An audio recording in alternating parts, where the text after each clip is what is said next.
suspicion. Yeah.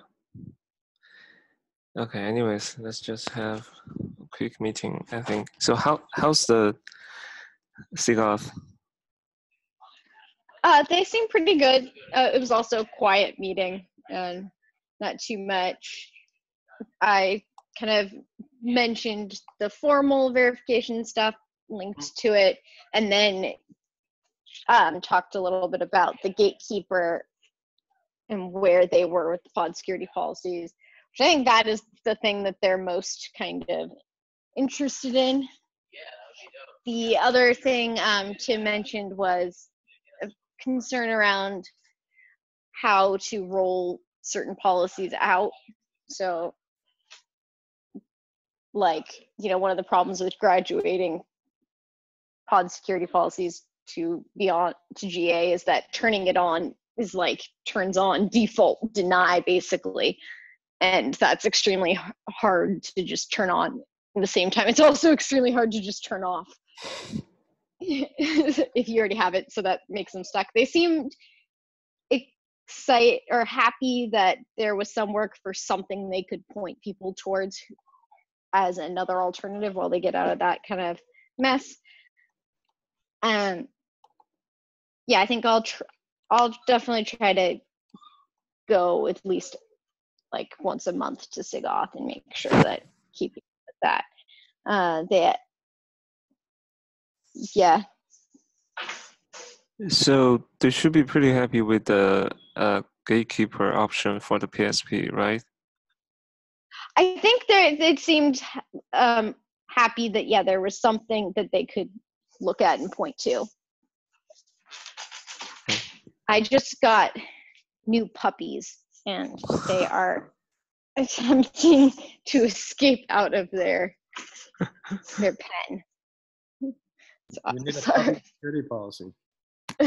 Puppy security policy, yeah. They've learned we've had a lot of puppy escape. They learned how to move the gate. Jump. Oh, they might eventually be able to jump. They just learned. One of them got up on the couch just a couple minutes ago. That was the biggest excitement. But okay. Anything else like they're expecting from us, or? I didn't seem so. It seemed like check in more regularly. Okay. I think was the bigger expectation. Okay, cool.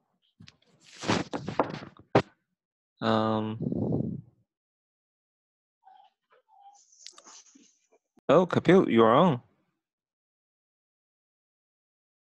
I am. Hi. So, do you have time for the custodian intro talk, or just a quick one? I think. I have a restriction though, which I like to having completed some marketing training, so they don't want me to record talks. I can't hear you clearly. Can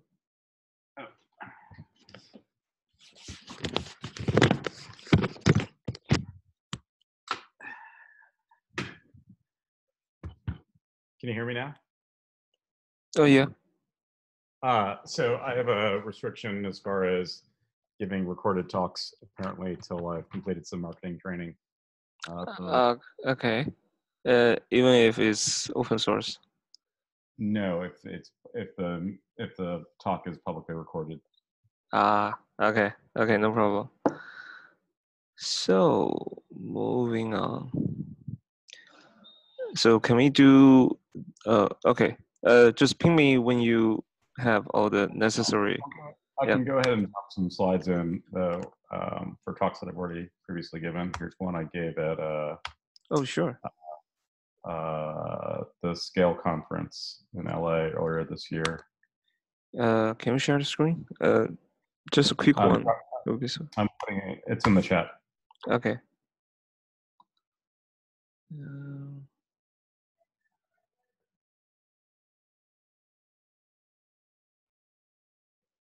Okay.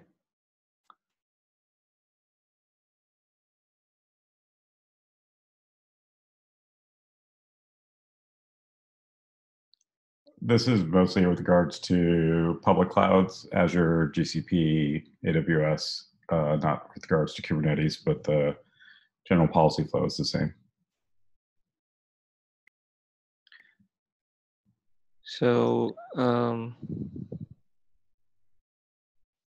so it's sort of like a standalone policy engine. I think the first question people ask is like, what's the difference or relationship with OPA?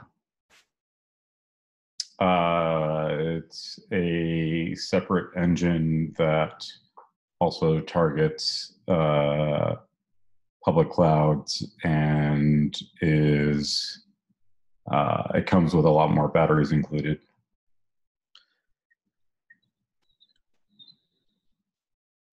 Can you give like one example, like the actual battery? Like finding unused security groups or checking the permissions on a Lambda to make sure it doesn't include something like create IAM in its role, or like OPA is primarily a in-state logical resource evaluation on the basis of what's currently in memory, and you can augment what's currently in memory, but it's not doing API calls per se or querying contextual information related to the thing being evaluated.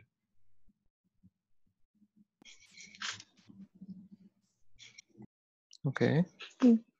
Where does it fit in with other sort of cloud resource management solutions, say like Terraform or something? Terraform. Where I know like those aren't like policy related, but if you're directly manipulating resources, do they kind of overlap it? So it is manipulating resources. So you may have some remediation activities per se. It is not an infrastructure provisioning resource. It's not intended to be a CloudFormation or Terraform, or I guess some people use Ansible and stuff for this role. It's designed to give organizations assurance, regardless of how things are provisioned, that those resources map and match policy.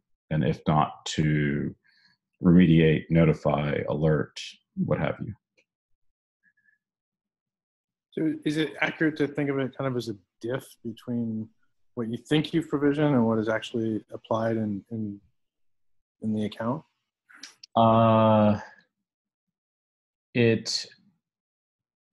So say I am in an environment with, 100 different teams, 1,000 different developers. As a security professional, as a governance professional, I want to ensure that this is a compliant environment. I can't dictate how people are provisioning their tools, how they're provisioning these resources. What I'm doing is I'm laying down enforcement policies that make sure that regardless of whatever tools those developers are using, that the environment itself as a whole is complete. We use the phrase fleet management commonly to describe this sort of tooling. Looking at Terraform and HashiCorp, like their product line they have that comes similarly into this space is Sentinel, but Sentinel only operates against, doesn't actually operate against the environment. It operates against teams that happen to be using Terraform. So Custodian is very much geared towards, regardless of whatever tools people are using to create the environment, they could be clicking in the console, they could be using Terraform, that we're going to actually look at it's actually in the environment. And we're going to do that by using various real-time feeds that exist in the different cloud environments. So in this one, we've got this example on the screen is one that's basically looking at RDS databases as they're being created. And making sure that they're not, publicly available on the internet, and that they're using server-side encryption at rest. And if that's not the case, they'll go ahead and delete it. But generally speaking, you can choose to have that be, and you can choose to have these policies run in different modes. The engine itself is stateless and sort of abstract out to how it's being queried, how it's getting data, as well as to what environment it's executing in. So it can operate in sort of pull mode against bulk resource evaluation against what's already there in the environment. Or it can operate in event-based mode to evaluate what's net new with CloudTrail. And of course, it's does the same facility across Azure, GCP. It can provision serverless functions that actually self-link, that are effectively these policies hermetically sealed into a serverless execution function that is then provisioned in these clouds, hooked up to event sources, et cetera. Did that answer your question? I'm not sure. Yeah, I think well beyond. Thanks. At the very end, there's a note about integrating with Kubernetes provider. What kind of things were you looking for there? So we had a spike last year that was done for Kubernetes integration. So we right now we're not doing admission controller stuff for Kubernetes. So I consider the Kubernetes stuff to be an alpha spike, let's say, not something I would recommend. Like if I wanted to tell people to do something in production today, I'd be like, go use OPA, like, no question. There's familiarity in value chain, I think, for us to go ahead and given that we have contributors from AWS, from Microsoft, from Google that are working on this project. So I think it makes sense for us to go ahead and look into the other infrastructure sources that people are provisioning to do policy management there, just so that people have a common tool that can address across these. So right now, the Kubernetes support that exists is effectively, covers off on sort of app v1 plus some CRD stuff for effectively evaluating what's already extant in an environment on a pull basis. I think, I'm still sort of evaluating, and Kubernetes support is definitely sort of one of my focus areas for Q2. For second half of this year. I think I've seen both customized and sort of the JSON patch approaches.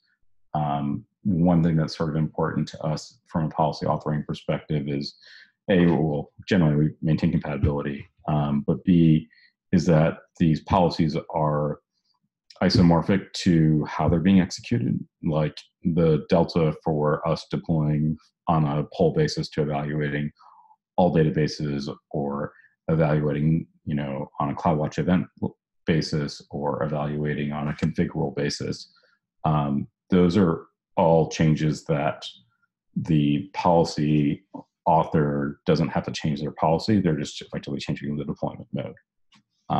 Doing that inside of Kubernetes to make a policy sort of seamlessly interact between a admission controller execution environment versus a pull basis is something I still a few open questions on. I've looked at sort of whether or not we do integrate JSON patch more fundamentally into how we do things if we include the transaction scope, because it's very common for us to do mutation APIs against resources to affect those changes. But in the context of an admission controller, we're operating effectively against an in-memory state, such that we want to directly patch that in-memory state and turn back the delta. In some ways, the pull base, as you're calling it, is more Kubernetes-esque in terms of, kind of having a reconciling loop of sorts. So I find it interesting that you're kind of also wanting to integrate at the less Kubernetes core method of directly kind of on admission. Could you contextualize that a bit more? Isn't the Kubernetes way in some ways, isn't admission controller the proper way of enforcing policy here, or Or are you saying that directly operating against the REST API is more Kubernetes native? Just the controller patterns are more what we see. Not in policy, it's a little bit different since those were added on, and yeah, often are more at admission time. But especially for even things like kind of garbage collection or scheduling or even deletions are often kind of done where you put in the request and there's some controller that kind of satisfies it or not. Right. Right, as more of a state-based observation. And so I'd say that, yeah, we're definitely geared towards that more versus where we're sort of observing state changes in an environment and then enforcing policy on it. The admission controller style is distinctly different than that. We're trying to figure out how to map that in a way that keeps the policies neutral to which way they're being executed. No, that's a good observation. Are you engaged with the cluster API, which I think is? To be honest, like a lot of 90% of our development efforts, I think we're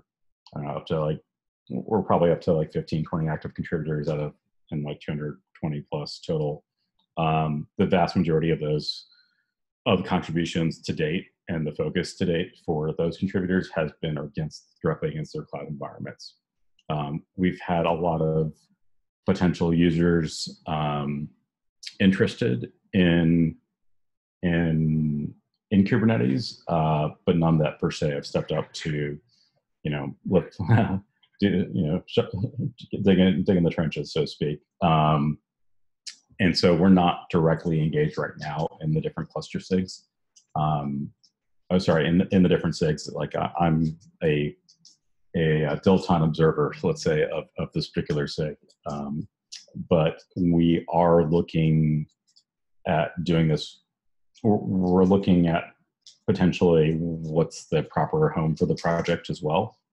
And so those are ongoing discussions in parallel to some of our intent towards working on Kubernetes work directly. So we're still pretty nascent, let's say, on Kubernetes stuff. And like at this point, and that's actually been beneficial because as I've seen at least at least 4 or 5 different projects pop up besides OPA in this sort of governance space around Kubernetes. So it's been interesting to observe how they're doing things. Like I didn't realize that you could do customize instead of JSON patch in a controller, for example. And just looking at some of how some of the space is evolving in Kubernetes and how the control plane API is potentially changing. So you mentioned cluster SIG. Was there a particular call out or reach out there as far as things that were of interest for a governance tool? Well, I think I think it's the cluster APIs. I'm not sure what the proper word is. They're usually the ones kind of, dealing with the clouds, and then what used to be called the machine API now is like the cluster API. So when they have resources that kind of directly correspond to resources in the cloud, or I guess potentially bare metal or virtual, and so they're kind of reconciling and creating resources. Right. And in that context, so we've been paying attention to sort of cluster lifecycle SIG. Primarily not so much for what you're directly referencing, but more for looking at how typical organizations deal with clusters, like managing multiple clusters. So following sort of the SAP Gartner work and following some of the work around some of that. With regards to the cloud resources that Kubernetes itself is provisioning, to us, Kubernetes is just Kubernetes cluster is just another developer creating things. Like we want to make sure that those clusters can be created, those cloud resources can be created in a policy compliant way, but we leave that to the individual tooling developers. and interact, like the individual users and application developers to deal with that as a configuration management problem.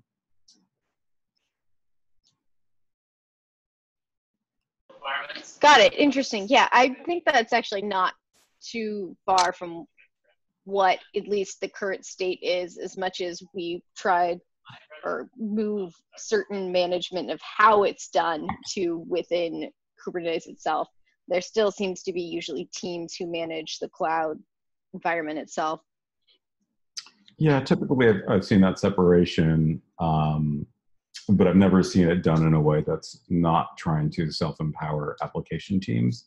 I'm sure that those exist. I would hesitate to call that a cloud environment for a true definition of the word. The places where we see that separations exist around infrastructure provisioning are things that tend to be organizationally sensitive, either identified by risk, governance, et cetera, security, things around both network access controls and like security groups or firewalls in GCP speak to IAM role creation and cloud identities themselves. But beyond that, from a provisioning load balancer or autoscale group, I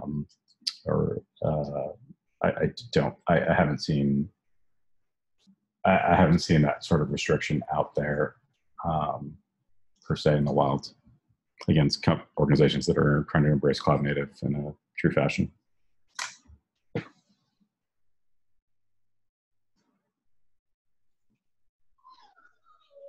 Yeah, I know there's also the kube-fed effort for multi-cluster.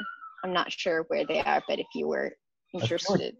I've sort of watched the Federation thing go through multiple years of growing pains, and I think for the longest time it had a big red "do not use" sign on over the door. I don't know if that's, I have not kept up to see if that's in a different state. I think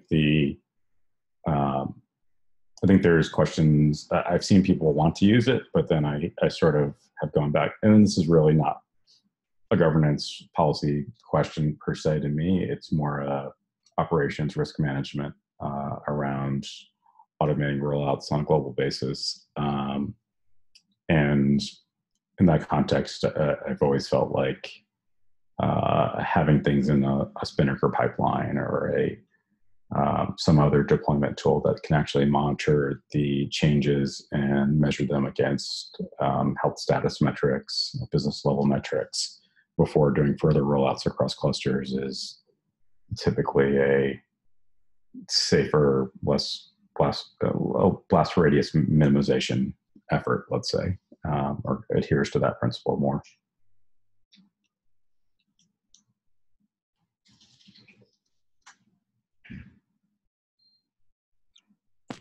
Okay. Yeah, I'm not sure either of the latest state. Yeah. Beyond it one time was definitely. Okay. Thank you so much. And if you have all the training and have some updated information, you're more than welcome to come back and share a bit more. Okay. Sounds good. Yeah. So, Robert, anything like for discussion for the new Guardian for the? Yeah, I mean, just that it exists, which as of Yes, thank you. last call it did not. And working just on getting to the basics of a kind of proof of concept for RBAC. So step one is just picking a modeling framework. Oh, that links back to the original PR. Yeah. So which is still open. So I think Sarah had asked someone else to review. Yeah, if you look at the pending reviewer. So, which is fine. I mean, again, like I said, at this point, I'll just start dumping stuff into the Guardian repo. Mm-hmm. And then once I get feedback from sig-security and others, I'll definitely fold that in. But I think it'll just help things more concretely, if I can assemble, here's a working prototype that does something. Yeah. Here's a basic model of RBAC, minimal use case. Here's how we convert it to first order logic. Here's how we feed it into the Z3 and a model checker and things like that.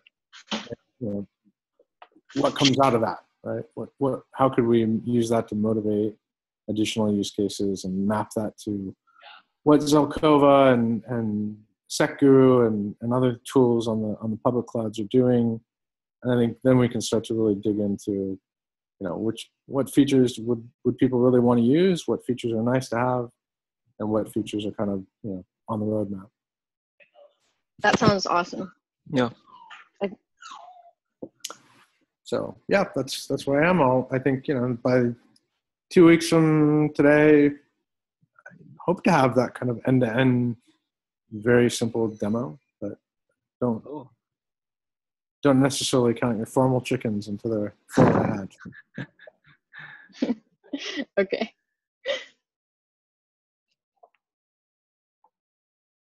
Okay. That's it.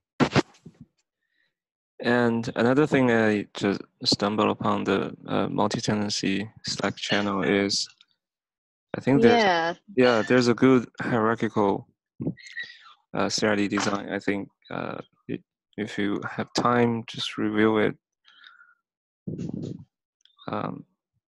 It's great to see something like this finally comes out.